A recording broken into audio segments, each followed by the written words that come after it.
Dans cette vidéo, découvrez comment une jeune pauvre a feigné d'être riche pour accéder à un événement d'élite, et comment la vérité révélée a complètement transformé sa vie. N'oubliez pas de vous abonner à la chaîne et, si vous le souhaitez, de soutenir notre travail grâce au lien dans le commentaire épinglé. Profitez de cette incroyable histoire. Élodie Mercier, une jeune femme de 23 ans, vivait dans un petit appartement délabré à la périphérie de Paris. Ses journées se partageaient entre son emploi de serveuse dans un café modeste et ses études d'art à mi-temps. Malgré sa situation précaire, Élodie nourrissait un rêve fou, intégrer le monde de l'art et de la haute société parisienne. Un matin pluvieux, alors qu'elle servait des cafés aux habitués, Élodie entendit une conversation qui allait changer le cours de sa vie. Deux hommes élégants discutaient avec animation d'un gala de charité qui devait se tenir le week-end suivant au Petit Palais. Cet événement prestigieux réunirait les plus grands noms de l'art contemporain et les mécènes les plus influents de la capitale. Le cœur d'Élodie s'emballa. C'était l'occasion qu'elle attendait depuis toujours, sa chance de se faire remarquer, de présenter ses créations aux bonnes personnes. Mais comment une simple serveuse pourrait-elle s'introduire dans un tel événement? Pendant les jours qui suivirent, Élodie ne dormit presque pas, élaborant un plan audacieux. Elle savait que c'était risqué, peut-être même illégal, mais elle ne pouvait pas laisser passer cette opportunité. Avec l'aide de sa meilleure amie, Chloé, qui travaillait dans une boutique de luxe, elle emprunta une robe de haute couture et des bijoux factices mais convaincants. Le soir du gala, Élodie se tenait devant le miroir, méconnaissable. Ses cheveux blonds habituellement en désordre étaient coiffés en un chignon élégant, son maquillage subtil mettait en valeur ses yeux verts, et la robe rouge sang épousait parfaitement ses formes. Pour la première fois de sa vie, elle se sentait belle, confiante, prête à affronter le monde qu'elle avait toujours admiré de loin. Avec un mélange d'excitation et de terreur, Élodie monta dans un taxi, direction le Petit Palais. Son cœur battait la chamade alors qu'elle approchait de l'entrée, où des hommes en smoking et des femmes en robes somptueuses descendaient de voitures de luxe. Elle prit une profonde inspiration, se remémorant le nom et l'histoire qu'elle était inventée. Élodie de Montfort, héritière d'une famille de collectionneurs d'art. Miraculeusement, son nom improvisé figurait sur la liste des invités. Chloé avait réussi à le faire ajouter grâce à ses contacts dans le monde de la mode. Élodie franchit les portes du Petit Palais, émerveillée par la splendeur des lieux. Des lustres en cristal illuminaient les salles remplies d'œuvres d'art exceptionnelles, tandis que elle, élite parisienne, bavardait autour de coupes de champagne. Pendant les premières heures, Élodie réussit à se fondre dans la masse, écoutant attentivement les conversations, opinant du chef au bon moment, sirotant son champagne avec une élégance feinte. Attendant le bon moment pour intervenir. Il était intrigué par cette jeune femme qui semblait à la fois fascinée et mal à l'aise dans cet environnement. Alors qu'Élodie commençait à se sentir plus confiante, ignorant le danger qui la guettait, le destin s'apprêtait à frapper, transformant sa vie d'une manière qu'elle n'aurait jamais pu imaginer. Élodie, grisée par son succès initial, se laissa emporter par son propre jeu. Elle naviguait d'un groupe à l'autre, échangeant des anecdotes inventées sur des vernissages imaginaires et des acquisitions fictives. Son assurance grandissante attirait l'attention, et bientôt, elle se retrouva au centre d'un petit cercle composé de collectionneurs influents et d'artistes en vogue. C'est à ce moment précis qu'Antoine Lefort choisit de faire son entrée. Il s'approcha du groupe, un sourire énigmatique aux lèvres. « Mademoiselle de Montfort, quelle surprise de vous voir ici !» lança-t-il d'une voix mielleuse. Élodie se figea, son cœur manquant un battement. Elle ne connaissait pas cet homme, mais quelque chose dans son regard la mettait mal à l'aise. « Je suis Antoine Lefort, critique d'art pour Le Monde de l'Art », se présenta-t-il. « J'ai beaucoup entendu parler de votre collection familiale. Dites-moi, que pensez-vous de l'exposition rétrospective de Jérôme Boulanger au Centre Pompidou le mois dernier ?» Élodie sentit une sueur froide couler le long de son dos. Elle n'avait jamais entendu parler de Jérôme Boulanger, et encore moins d'une rétrospective. Elle tenta de gagner du temps en prenant une gorgée de champagne, son esprit cherchant frénétiquement une réponse plausible. « Oh, Jérôme Boulanger !» commença-t-elle, hésitante. « Une exposition fascinante, n'est-ce pas? Tellement évocatrice. » Le sourire d'Antoine élargi, révélant des dents parfaitement blanches. En effet, ce serait fascinant. Si une telle exposition avait eu lieu. J'ai bien peur que Monsieur Boulanger soit un artiste de mon invention. Un silence pesant s'abattit sur le groupe. Élodie sentit le sol se dérober sous ses pieds. Elle était démasquée, prise au piège de son propre mensonge. Les regards autour d'elle passèrent de la curiosité à la suspicion, puis au mépris. « Qui êtes-vous vraiment ?» demanda sèchement une femme âgée portant un collier de perles qui valait probablement plus que tout ce qu'Élodie possédait. Paralysée par la peur et la honte, Élodie ne put que balbutier « Je suis désolée, je voulais juste… » Mais avant qu'elle ne puisse terminer sa phrase, un brouhaha éleva dans la salle. Les invités écartèrent pour laisser passer un groupe de sécurité qui se dirigeait droit vers elle. Élodie comprit que son rêve tournait au cauchemar. Dans un élan de panique, elle fit la seule chose qui lui semblait possible à cet instant, elle s'enfuit. Abandonnant sa coupe de champagne, elle se fraya un chemin à travers la foule stupéfaite, courant aussi vite que ses talons hauts le lui permettaient. Elle entendit des cris derrière elle, des ordres lancés, mais elle ne se retourna pas. Élodie dévala les escaliers du Petit Palais, manquant de trébucher à plusieurs reprises. La fraîcheur de la nuit parisienne la frappa de plein fouet lorsqu'elle émergea sur l'avenue Winston Churchill. Sans réfléchir, elle continua sa course effrénée, ses pas résonnant sur les pavés, la robe de haute couture flottant derrière elle comme une traînée de sang. Elle courut jusqu'à en perdre haleine, tournant au hasard dans les rues de Paris, s'enfonçant dans des ruelles sombres pour échapper à ses poursuivants réels ou imaginaires. Ce n'est que lorsqu'elle atteignit les bords de la Seine, près du pont de l'Alma, qu'elle s'arrêta enfin, à bout de souffle. Élodie s'effondra sur un banc, les larmes coulant librement sur son visage, ruinant son maquillage soigneusement appliqué. La réalité de ce qui venait de se passer la frappa de plein fouet. Elle avait tout gâché. Non seulement elle était humiliée publiquement, mais elle risquait maintenant des poursuites judiciaires pour être introduite frauduleusement dans un événement privé. Alors qu'elle sanglotait, contemplant les eaux sombres de la Seine qui semblaient l'appeler, une voix douce la fit sursauter. « Mademoiselle ? Vous allez bien ?» Élodie leva les yeux, s'attendant à voir un policier ou un agent de sécurité. Au lieu de cela, elle croisa le regard bienveillant d'un homme d'une cinquantaine d'années. Élégamment vêtu d'un costume 3 pièces. Il la regardait avec un mélange de curiosité et de compassion. « Je ne sais pas », répondit-elle honnêtement, incapable de mentir davantage. L'homme s'assit à côté d'elle sur le banc, gardant une distance respectueuse. « Je m'appelle Gabriel Dumont », se présenta-t-il. « J'y étais au gala du Petit Palais. J'ai vu ce qui s'est passé. » Élodie se raidit, prête à fuir à nouveau. Mais quelque chose dans la voix de Gabriel la retint. Cet inconnu qui semblait lui offrir une oreille attentive. « Je m'appelle Élodie Mercier », commença-t-elle d'une voix hésitante. Je suis serveuse dans un café et étudiante en art à mi-temps. Toute ma vie, j'ai rêvé de faire partie de ce monde que je voyais de loin, ce monde de l'art et de la culture qui semblait si inaccessible. Elle raconta à Gabriel son enfance dans une banlieue modeste. Ses parents ouvriers qui avaient toujours encouragé sa passion pour l'art malgré leurs moyens limités. Elle parla de ses études, de ses espoirs déçus, de ses tableaux qui s'entassaient dans son minuscule appartement sans jamais trouver preneur. Ce soir, poursuivit-elle, les yeux rivés sur ses mains tremblantes, j'ai pensé que c'était ma seule chance. Une opportunité de rencontrer les bonnes personnes, de montrer mon talent. Je sais que était stupide et malhonnête. Mais j'y étais désespérée. Gabrielle, elle, écoutait attentivement, son visage ne trahissant aucun jugement.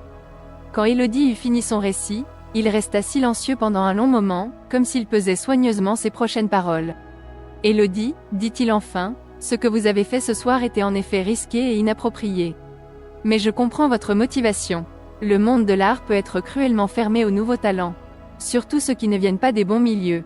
Il se tourna vers elle, son regard empreint d'une sagesse que seules les années pouvaient apporter. Savez-vous pourquoi je vous ai suivi ? Élodie secoua la tête, intriguée. Parce que pendant les quelques minutes où vous avez parlé d'art ce soir, avant que tout ne dérape, j'ai vu une passion et une connaissance que beaucoup de ces soi-disant experts n'ont pas. Vous avez peut-être menti sur votre identité. Mais votre amour pour l'art, lui, était authentique. Ces mots touchèrent Élodie au plus profond d'elle-même. Pour la première fois de la soirée, elle sentit une lueur d'espoir percer à travers son désespoir. « Que vais-je faire maintenant ?» demanda-t-elle, sa voix à peine plus forte qu'un murmure. « J'ai tout gâché, ils vont sûrement porter plainte, je vais perdre mon travail, mes études. » Gabriel posa une main rassurante sur son épaule. « Pas nécessairement. Écoutez, je connais bien les organisateurs de cet événement. Si vous êtes prête à présenter des excuses sincères, je pense pouvoir arranger les choses pour éviter des conséquences juridiques. » Élodie le regarda avec des yeux écarquillés, n'osant pas croire à cette offre inattendue. « Vous feriez ça, pour moi ? Mais pourquoi ?» Gabriel sourit, un sourire empreint de tristesse et de compassion. « Disons que j'ai une dette envers l'univers. Il y a bien des années. » Submergée par elle, émotion et l'incrédulité. Puis, lentement, elle prit la main de Gabriel et se leva. À cet instant précis, alors que les premiers rayons de l'aube commençaient à percer à l'horizon, illuminant la scène d'une lumière dorée, Élodie sentit que sa vie prenait un nouveau tournant. Merci, dit-elle simplement, sa voix chargée de gratitude. Gabriel hocha la tête. Ne me remerciez pas encore. Le chemin sera long et difficile. Vous devrez travailler dur pour prouver votre valeur, non seulement aux autres, mais aussi à vous-même. Êtes-vous prête pour cela? Élodie redressa les épaules, une nouvelle détermination brillant dans ses yeux. Oui, je suis prête. Alors qu'ils commençaient à marcher le long de la Seine, Élodie ne pouvait s'empêcher de penser aux montagnes russes émotionnelles qu'elle venait de vivre. De l'excitation à la peur, du désespoir à l'espoir, elle avait tout traversé en une seule nuit. Et maintenant, face à cette opportunité inattendue, elle se promit de ne plus jamais recourir aux mensonges pour atteindre ses objectifs. Ce que Élodie ignorait encore, c'est que cette rencontre fortuite avec Gabriel Dumont allait non seulement changer sa vie, mais aussi révéler des secrets longtemps enfouis qui bouleverseraient sa perception de son propre passé et de son identité. Les jours qui suivirent cette nuit mémorable furent un tourbillon d'émotions et d'activités pour Élodie. Comme promis, Gabriel l'aida à présenter ses excuses aux organisateurs du gala. Ce ne fut pas une expérience agréable. Élodie dut faire face à des regards désapprobateurs et à des remarques acerbes, mais grâce à l'influence de Gabriel et à sa sincérité évidente, elle évita des poursuites judiciaires. Une semaine après l'incident, Élodie se tenait nerveusement devant la porte d'un élégant immeuble haussmannien dans le 7e arrondissement. Gabriel l'avait invitée à lui montrer ses œuvres, et elle avait passé des jours à sélectionner ses meilleures toiles, les emballant soigneusement dans des tissus protecteurs. Lorsqu'elle entra dans l'appartement de Gabriel, Élodie fut immédiatement frappée par la beauté des lieux. Les murs étaient couverts d'œuvres d'art allant de peintures classiques à des installations contemporaines audacieuses.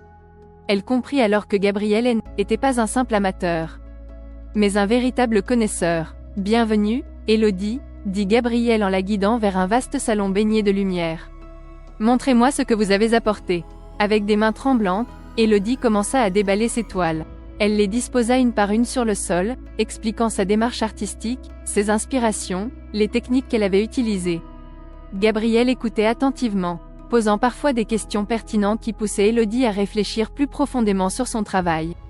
Après avoir examiné la dernière toile, Gabriel resta silencieux pendant ce qui sembla être une éternité à Élodie. Finalement, il se tourna vers elle, un sourire énigmatique aux lèvres. « Vous avez du talent, Élodie, dit-il. Un talent brut qui a besoin d'être affiné, mais indéniablement du talent. Je vois dans vos œuvres une sensibilité unique. Une façon de capturer l'émotion qui pourrait vraiment toucher les gens. » Élodie sentit son cœur s'emballer.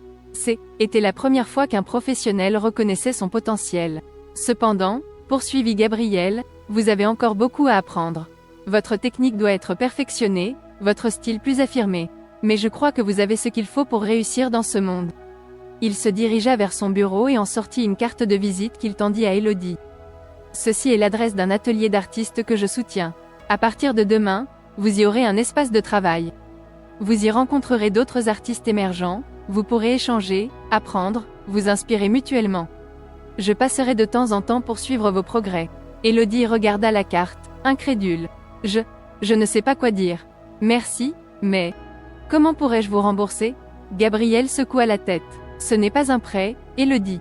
C'est une opportunité. La seule chose que je vous demande en retour, c'est de travailler dur et de ne jamais abandonner votre passion. Les semaines suivantes furent intenses pour Élodie. Elle jonglait entre son travail de serveuse, ses études, et de longues heures passées à l'atelier. Elle rencontra d'autres jeunes artistes, certains accueillants, d'autres plus compétitifs. Elle expérimenta de nouvelles techniques, débattit de théories artistiques. Et pour la première fois de sa vie, se sentit vraiment à sa place. Un soir, alors qu'elle travaillait tard à l'atelier, Gabriel passa à l'improviste. Il examina sa dernière toile, une œuvre abstraite aux couleurs vibrantes qui semblait capturer l'essence même de son parcours tumultueux. « C'est remarquable, Élodie, dit-il. Je vois les progrès que vous avez faits. Je pense qu'il est temps de passer à l'étape suivante. » Élodie le regarda, intriguée. « Quelle étape suivante ?» Gabriel sourit. « Une exposition. Pas dans une grande galerie, pas encore, mais dans un café branché du Marais qui expose régulièrement de jeunes artistes. » Qu'en dites-vous? Élodie sentit un mélange d'excitation et de terreur l'envahir. C'était son rêve qui se réalisait, mais aussi un immense défi. Je ne sais pas si je suis prête, balbutia-t-elle. Gabriel posa une main rassurante sur son épaule. Vous êtes. Il est temps de montrer au monde qui est vraiment Élodie Mercier. Alors que Élodie acquiesçait, encore sous le choc de cette nouvelle, elle ne pouvait s'empêcher de penser à quel point sa vie avait changé en si peu de temps. De serveuse anonyme à artiste sur le point d'exposer, le chemin avait été rapide et intense. Cependant, au fond d'elle-même, une petite voix lui rappelait que tout cela semblait presque trop beau pour être vrai. Pourquoi Gabriel l'aidait-il autant? Quel était son véritable intérêt dans tout cela? Ces questions allaient bientôt trouver leur réponse, d'une manière qu'Élodie n'aurait jamais pu imaginer.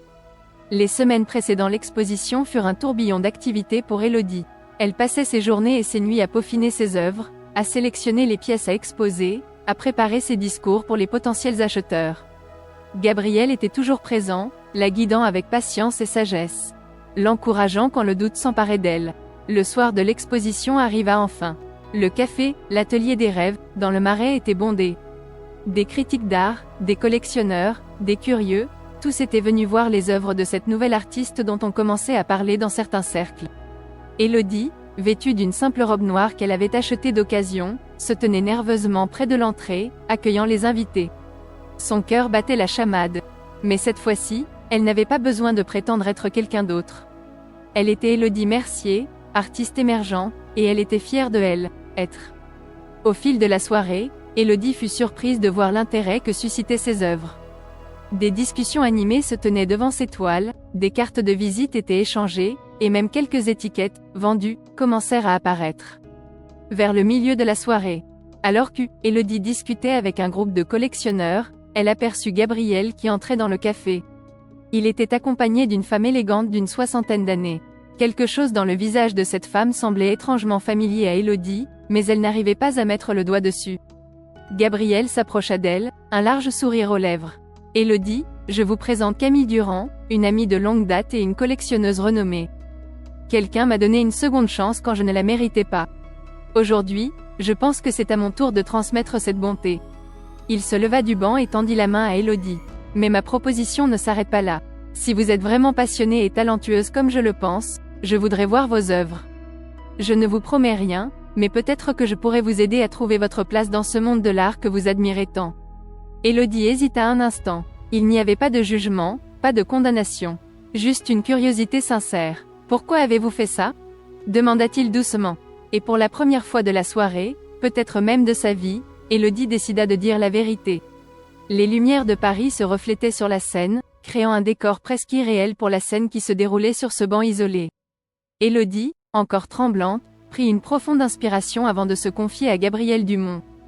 Camille serra la main d'Élodie, son regard scrutateur semblant la transpercer. « J'ai beaucoup entendu parler de vous, mademoiselle Mercier. Vos œuvres sont intrigantes. » Alors qu'elle discutait, Élodie ne pouvait s'empêcher de remarquer les regards étranges que Camille et Gabriel échangeaient. Il y avait une tension palpable, comme si un secret non dit flottait entre eux. Soudain, Camille s'arrêta devant une toile en particulier. C'était une œuvre qu'Élodie avait peinte des années auparavant, représentant une petite fille aux cheveux blonds regardant par la fenêtre d'une maison modeste. Élodie l'avait incluse dans l'exposition presque comme un hommage à son passé. « Cette peinture !» murmura Camille, sa voix tremblante. « Gabriel, c'est… » Gabriel hocha gravement la tête. « Oui, Camille, c'est pour cela que je voulais que vous veniez ce soir. » Élodie les regardait, confuse. « Excusez-moi, mais… que se passe-t-il ?» Camille se tourna vers elle, les larmes aux yeux. « Ma chère enfant, cette maison. C'est la maison où j'ai grandi. Et cette petite fille. C'est moi. » Élodie sentit le monde tourner autour d'elle. « Mais… c'est impossible, j'ai peint cette scène d'après une vieille photo de ma mère quand elle était enfant. » Un silence lourd s'installa. Gabriel prit une profonde inspiration. « Élodie, il est temps que vous connaissiez toute la vérité. Camille n'est pas seulement une collectionneuse. Elle est votre grand-mère. » Les mots frappèrent Élodie comme un coup de poing. Sa grand-mère? Mais ses grands-parents étaient morts avant sa naissance, du moins c'est ce que ses parents lui avaient toujours dit. « Je ne comprends pas, » balbutia Élodie. « Comment est-ce possible ?» Camille prit les mains d'Élodie dans les siennes. « C'est une longue histoire, ma chérie. Une histoire de choix difficiles, de regrets et de secrets familiaux. Mais sache que je n'ai jamais cessé de penser à ta mère, à toi. » Les invités de l'exposition semblaient être évanouis. Le monde d'Élodie se réduisait à ces deux personnes devant elle, porteuses d'un passé qu'elle n'avait jamais soupçonné. Gabriel intervint doucement. « Élodie, quand je vous ai vue cette nuit-là, j'ai immédiatement reconnu les traits de Camille en vous. J'ai compris qui vous étiez. C'est pour cela que j'ai voulu vous aider. Vous donner la chance que votre grand-mère n'a pas pu vous offrir directement. » Élodie sentait sa tête tourner. Toute sa vie, tout ce qu'elle croyait savoir sur elle-même et sa famille venait d'être remis en question. Mais au milieu de ce chaos émotionnel, une chose restait claire. Son art, le seul élément constant, l'avait menée à cette vérité cachée. Alors que les larmes coulaient sur ses joues, Élodie réalisa que son voyage ne faisait que commencer. Elle avait une nouvelle famille à découvrir, un passé à comprendre, et un avenir artistique prometteur devant elle. La nuit qui avait commencé comme une simple exposition d'art était transformée en un moment charnière de sa vie, ouvrant la porte à un monde de possibilités et de révélations qu'elle n'aurait jamais pu imaginer. Dans les jours qui suivirent l'exposition, Élodie se sentit comme prise dans un tourbillon émotionnel. L'euphorie de son succès artistique se mêlait à la confusion et à l'anxiété provoquée par la révélation de ses véritables origines. Elle avait du mal à concilier l'image de la grand-mère élégante et fortunée qu'était Camille avec celle de ses parents, modestes et travailleurs. Un après-midi pluvieux, Élodie se rendit chez Camille dans son appartement du 16e arrondissement. L'opulence des lieux contrastait fortement avec le petit appartement où elle avait grandi. Assise dans un salon richement décoré, grand-mère et petite-fille commencèrent à démêler les fils de leur histoire familiale compliquée. « Ta mère, ma fille Marguerite, était une rebelle dans elle, âme », commença Camille, ses yeux perdus dans le vague. Elle a toujours rejeté le monde dans lequel nous vivions, le jugeant superficiel et vide de sens. Quand elle a rencontré ton père, un jeune ouvrier plein d'idéaux, elle a vu une échappatoire. Élodie écoutait, fascinée, alors que Camille lui racontait comment Marguerite avait fui la maison familiale à elle, âge de 20 ans, renonçant à son héritage et à son nom de famille pour vivre une vie authentique, avec l'homme qu'elle aimait. Nous avons essayé de la raisonner, ton grand-père et moi, poursuivit Camille, sa voix teintée de regret. Mais plus nous insistions, plus elle s'éloignait. Finalement, elle a coupé tout contact. Nous avons appris ta naissance par des amis communs. Mais Marguerite avait été claire, elle ne voulait pas que nous fassions partie de ta vie. Élodie sentit des larmes couler sur ses joues. Mais pourquoi ne m'ont-ils jamais parlé de vous? Pourquoi m'ont-ils dit que vous étiez mort? Camille soupira profondément. Je suppose que pour eux, c'était plus simple ainsi. Ils voulaient te protéger de ce qu'ils considéraient comme un monde corrompu. Mais en faisant cela, ils t'ont privé d'une partie de ton identité. Au fil de la conversation, Élodie commença à comprendre la complexité de sa situation familiale. Elle réalisa que ses parents, malgré leurs intentions louables, lui avaient caché une partie importante de son héritage. « Et maintenant ?» demanda Élodie, incertaine. « Que se passe-t-il pour nous ?» Camille prit les mains d'Élodie dans les siennes. « C'est à toi de décider, ma chérie. Je ne veux pas m'imposer dans ta vie. Mais sache que je suis là, si tu veux apprendre à me connaître, si tu veux explorer cette partie de ton histoire. » Élodie hocha la tête, submergée par émotion. Elle savait qu'elle avait encore beaucoup à digérer, beaucoup à comprendre. Mais elle sentait aussi qu'une porte était ouverte, offrant de nouvelles possibilités. En quittant l'appartement de Camille ce soir-là, Élodie se sentait à la fois exaltée et terrifiée. Elle savait qu'elle devait maintenant affronter ses parents. Leur demander des explications, peut-être même remettre en question tout ce qu'ils lui avaient enseigné sur la vie et les valeurs. Alors qu'elle marchait dans les rues de Paris, son esprit tournait à toute vitesse. Comment allait-elle concilier ces deux mondes si différents? Comment pouvait-elle rester fidèle à ses origines modestes tout en embrassant cette nouvelle partie de son identité? Et surtout, comme tout cela allait-il influencer son art? Car Élodie sentait que cette révélation allait profondément transformer sa vision du monde et, par conséquent, son expression artistique. Ce qu'Élodie ne savait pas encore, c'est que cette découverte était que le début d'une série de révélations qui allait bouleverser non seulement sa vie personnelle, mais aussi sa carrière artistique d'une manière qu'elle n'aurait jamais pu imaginer. Alors qu'elle rentrait chez elle, prête à affronter la conversation difficile qui l'attendait avec ses parents, Élodie ne pouvait s'empêcher de penser que son aventure, commencée par un mensonge lors d'une soirée de gala, était loin d'être terminée. Au contraire, elle ne faisait que commencer. Le cœur lourd et l'esprit en ébullition, Élodie se tenait devant la porte de l'appartement de ses parents dans la banlieue parisienne. Elle hésita un moment avant de frapper. Consciente que la conversation qui allait suivre changerait à jamais la dynamique familiale qu'elle avait toujours connue. Lorsque sa mère, Marguerite, ouvrit la porte, son visage s'illumina d'un sourire qui s'estompa rapidement en voyant l'expression grave d'Élodie. « Ma chérie, qu'est-ce qui ne va pas ?» demanda-t-elle, inquiète. Élodie entra et trouva son père, Pierre, assis dans le salon. Sans préambule, elle lâcha « J'ai rencontré grand-mère Camille ». Le silence qui suivit était assourdissant. Marguerite pâlit visiblement, tandis que Pierre se levait brusquement de son fauteuil. « Comment est-ce possible ?» balbutia Marguerite. Élodie raconta alors toute l'histoire, le gala, sa rencontre avec Gabriel, l'exposition, et enfin la révélation de Camille. Au fur et à mesure qu'elle parlait, elle voyait le visage de sa mère se décomposer, oscillant entre la culpabilité et la colère. « Pourquoi m'avez-vous menti ?» demanda finalement Élodie, sa voix tremblante d'émotion. « Pourquoi m'avoir fait croire qu'ils étaient morts ?» Marguerite s'effondra sur une chaise, les larmes aux yeux. « Nous voulions te protéger, ma chérie. Ce monde, le monde de ma mère, il est toxique, superficiel. Nous voulions que tu grandisses avec de vraies valeurs, loin de cette influence. » Pierre intervint, sa voix calme mais ferme. « Nous pensions faire ce qu'il y avait de mieux pour toi, Élodie. Peut-être avons-nous eu tort de te cacher la vérité, mais nos intentions étaient bonnes. » Élodie sentit la colère monter en elle. « Mais était à moi de décider. Vous m'avez privé d'une partie de mon histoire, de mon identité. » La discussion qui suivit fut longue et douloureuse. Marguerite révéla les blessures profondes de son passé, les conflits avec ses parents. Son désir désespéré de échapper d'un monde qu'elle jugeait étouffant. Pierre parla de leur lutte pour joindre les deux bouts, de leur fierté de vivre selon leurs valeurs, même si cela signifiait renoncer au confort matériel. Au fil des heures, les émotions s'apaisèrent peu à peu, laissant place à une compréhension mutuelle. Élodie commença à voir ses parents sous un nouveau jour, comprenant la complexité de leurs choix, même si elle ne les approuvait pas entièrement. La famille n'avait pas résolu tous ses problèmes, loin de là, mais un nouveau dialogue était ouvert, prometteur et honnête. En quittant l'appartement de ses parents, Élodie se sentait épuisée mais aussi étrangement légère. Elle savait que le chemin de la réconciliation serait long, tant avec ses parents qu'avec sa nouvelle famille élargie. Mais pour la première fois, elle sentait qu'elle avait tous les éléments en main pour comprendre qui elle était vraiment.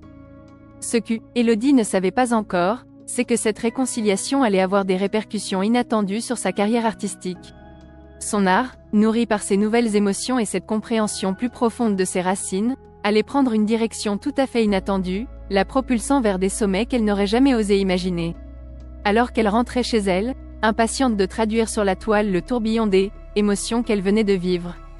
Élodie ne se doutait pas que le plus grand défi de sa vie l'attendait encore, un défi qui allait tester non seulement son talent artistique, mais aussi sa nouvelle compréhension d'elle-même et de sa place dans le monde. Les semaines qui suivirent la confrontation avec ses parents furent intenses pour Élodie. Chaque jour, elle passait des heures dans son atelier, laissant ses émotions se déverser sur la toile. Son art subissait une transformation profonde, reflétant la complexité de ses sentiments et de sa nouvelle compréhension du monde. Un matin, alors qu'elle travaillait sur une nouvelle série de tableaux, Gabriel lui rendit visite à l'improviste. Il observa silencieusement les nouvelles œuvres d'Élodie, son visage trahissant une intense concentration. « C'est remarquable, dit-il finalement. Il y a une profondeur, une maturité dans ces œuvres que je n'avais jamais vues auparavant. » Élodie rougit sous le compliment. « Tout ce qui s'est passé. Ça a changé ma façon de voir les choses. C'est comme si j'avais accès à une nouvelle palette d'émotions. » Gabriel hocha la tête, pensif. Élodie, je pense qu'il est temps de passer à elle, étape suivante. J'ai parlé de vous à une amie, Véronique Lefebvre. Elle dirige une des galeries les plus prestigieuses de Paris. Elle aimerait voir votre travail. Le cœur d'Élodie s'emballa. Une exposition dans une grande galerie parisienne? C'était un rêve qui semblait encore inaccessible il y a quelques mois. Les jours suivants furent un tourbillon de préparatifs. Élodie sélectionna ses meilleures œuvres, peaufinant chaque détail. La veille de sa rencontre avec Véronique, elle reçut un appel inattendu de sa grand-mère, Camille. « Ma chérie, dit Camille, j'ai entendu parler de ton rendez-vous avec Véronique Lefebvre. Je voulais te souhaiter bonne chance, mais aussi te donner un conseil. N'oublie pas qui tu es. D'où tu viens. Ton art est puissant parce qu'il vient de ton cœur, de ton histoire unique. Ne laisse personne te dicter ce que tu dois être ou créer. » Ces mots résonnèrent en Élodie alors qu'elle entrait dans la galerie le lendemain. Véronique Lefebvre, une femme élégante d'une cinquantaine d'années, l'accueillit avec un sourire poli mais réservé. Pendant plus d'une heure, Véronique examina les œuvres d'Élodie, posant des questions pointues sur sa technique, son inspiration, sa vision artistique. Élodie répondit avec honnêteté, parlant de son parcours, de ses découvertes récentes, de la façon dont son art reflétait sa quête d'identité. Finalement, Véronique se tourna vers elle, son expression indéchiffrable. « Votre travail est intéressant, mademoiselle Mercier. Il y a un potentiel certain. Mais, Élodie retint son souffle, mais je pense qu'il manque encore quelque chose. Une signature unique. Un style qui vous démarquerait vraiment sur la scène artistique parisienne. Le cœur d'Élodie se serra. Était-ce un rejet? Cependant, poursuivit Véronique, je suis prête à vous offrir une opportunité. Dans 3 mois, nous organisons une exposition collective sur le thème « Héritage et identité ». Je vous réserve un espace. Si vous pouvez créer une série cohérente qui capture vraiment l'essence de votre parcours, qui fusionne vos 2 mondes de manière innovante, alors nous pourrons envisager une collaboration à long terme. Élodie quitta la galerie dans un état second, à la fois exaltée par l'opportunité et terrifiée par le défi. 3 mois pour créer la série la plus importante de sa jeune carrière. 3 mois pour prouver sa valeur, pour trouver sa voie unique dans le monde de l'art. Alors qu'elle marchait dans les rues de Paris, son esprit bouillonnait d'idées. Comment pouvait-elle traduire en art la dualité de son héritage? Comment fusionner l'élégance du monde de Camille avec l'authenticité de celui de ses parents?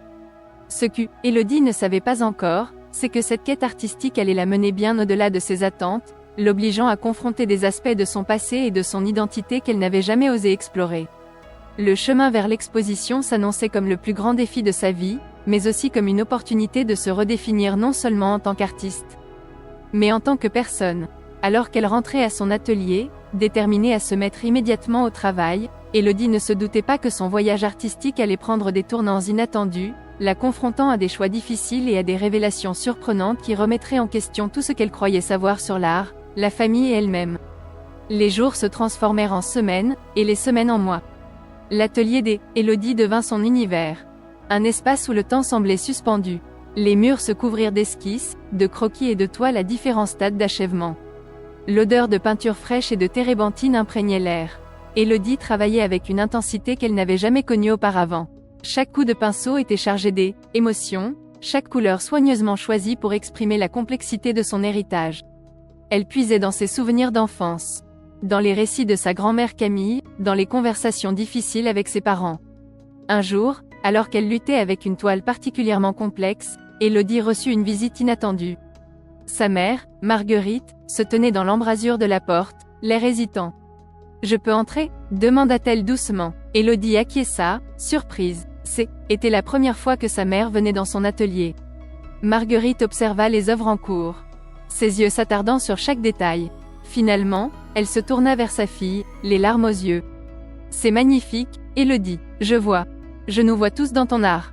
Notre histoire, nos luttes, nos espoirs. » Ce moment marqua un tournant.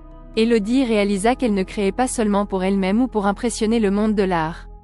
Elle créait pour guérir, pour comprendre, pour réconcilier les différentes parties de son identité. Les semaines suivantes furent une véritable odyssée créative. Élodie expérimenta de nouvelles techniques, mélangeant des styles traditionnels avec des approches plus modernes. Elle créa des œuvres qui juxtaposaient la richesse et la pauvreté, l'ancien et le nouveau, le raffinement et la rudesse. Une série en particulier commença à prendre forme, les ponts de l'héritage.